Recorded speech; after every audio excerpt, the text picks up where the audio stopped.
The gallery smelled like turpentine and rain-soaked dust, a scent I'd come to love despite myself.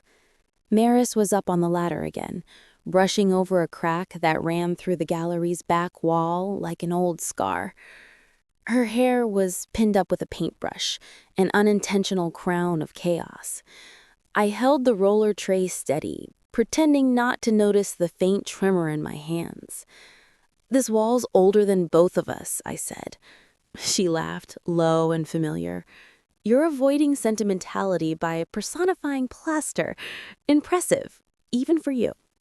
Her voice always curled humor around ache. We'd been partners, artist and curator, for nearly a decade. And now I was leaving. Berlin. A new post, a new life. I told everyone it was a career move. I never told anyone that I was running from the static between us. The fluorescent hum overhead faltered. One light flickered out, leaving the corner bathed in amber from the street outside. Maris leaned down, eyes catching mine just long enough to sting. "We could have hired someone for this," she murmured. "I wanted to help," I said, too quickly. The roller slipped, white paint smeared across my wrist. When she reached for a rag, our fingers brushed, then froze. That half second felt longer than the years we'd spent building this place. Something slid from an old portfolio beside us, a thin glass plate in a paper sleeve. I picked it up before it hit the floor. It was one of the early documentation photos, printed wrong way round. But in the faint etching, I saw myself, years younger, framed by one of Maris's unfinished murals. My posture uncertain, her brush midair beside me, but gesture almost tender. She froze. "I thought I'd filed that in the archive." "You always saw me better than I did," I joked, but my voice cracked. The wall clock stuttered, second hand jerked. 11:43 p.m. The gallery's air felt slow, syrupy. A smear of paint glowed faintly in the lamplight, haloing the crack we just covered. Outside, a car passed, its headlights skating across the glass. The light shifted, and for a moment I saw us reflected there, unfinished, side by side, neither willing to say what shimmered between the brushstrokes. 2 days left. The air in the gallery carried a metallic chill from the rain.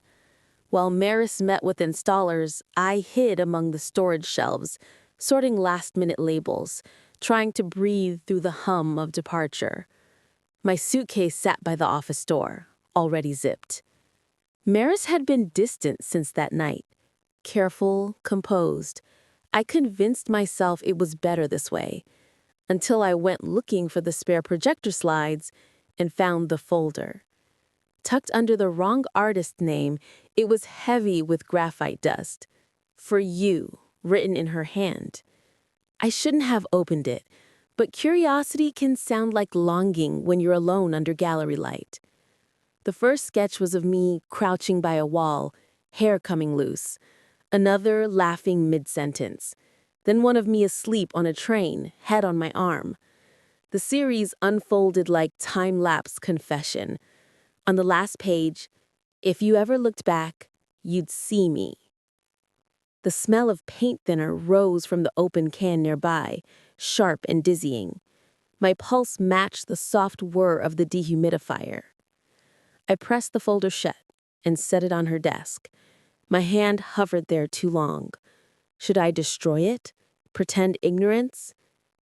Outside, I heard Maris whistling, an old melody she always painted to. I couldn't face her with this weight, so I left the office door ajar, folder in plain view. Maybe I wanted her to find it, to know that I'd seen. Maybe I wanted to be caught. The clock on the wall blinked 1:12 a.m., then again. The second hand skipped, as if time itself tripped over what it couldn't name. Through the glass partition, I watched Maris mixing pigments, unaware. A streak of crimson light from the exit sign drew a line across her cheek like war paint. She looked up suddenly, sensing me, and smiled faintly before I turned away. 3 days, a folder, and everything between us unsaid. By the next evening, rumors had reached me. Someone, Theo, our photographer friend, had joked that the mystery sketches looked like his hand. It fit too neatly. I wanted to believe it. I found him in the cafe near the pier. "You drew them, didn't you?" I demanded. Theo blanked. "What sketches?" The embarrassment hit like cold rain. I didn't even finish my coffee. By the time I reached the studio, clouds had opened.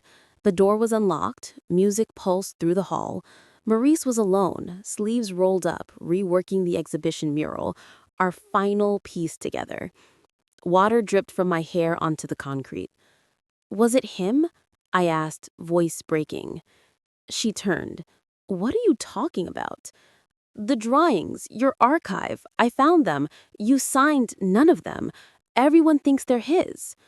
Her brush clattered to the floor. "Lena, they're mine." I stared. "Then why hide them?" She exhaled, hands trembling. "Because they were you, and I couldn't curate you. I couldn't show what I loved." The word loved echoed through the rafters, soft as thunder fading. "I'm not asking for anything," she added, eyes glistening. "You're free. You always were." The clock on her desk read 10:57 p.m. I couldn't tell if the ticking had stopped or my heart had. Outside, rainwater pooled under the skylight, reflecting fragments of our mural, a cityscape of hands and fragments. One of them, unmistakably mine, reaching. I walked out before I could fall apart, but as I left, I took the sketchbook. The folder felt alive, warm against my chest. Airport dawn. The terminal windows tinted everything pale gold, the kind of light that erases shadows. My suitcase handle felt heavier than reason. I opened the folder one last time. Beneath the final drawing was something I hadn't noticed before. A small folded note taped inside. "Look behind the mural." The words snapped through my chest. My flight boarded in 40 minutes. I could still make it. Or I could... The decision hurt like oxygen returning after too long underwater. When I reached the gallery, the sky was bruising into morning. Maris was there, paintbrush poised, filling cracks. The wall glowed faintly where she'd begun repainting over the mural. Our mural. "Don't," I said, breathless. She froze. "You should be at the airport." I crossed the floor, set my hand on the wall where our painted hands nearly touched beneath the surface. I looked back. Her eyes filled. She didn't speak. She didn't need to. Together, we peeled away the top coat. Beneath it, an unfinished self-portrait. Both of us, reaching toward each other through color and time. "You hit this," I whispered. "You were supposed to find it someday," she said. The first streak of sun pierced the skylight, scattering dust like confetti. The smell of paint mingled with morning air, chemical and clean. A promise. I dipped my hand into her paint tray and pressed my palm against the wall beside hers, completing the gesture that had waited years. We stood there as the light spread, two silhouettes joined by a line of color that finally met.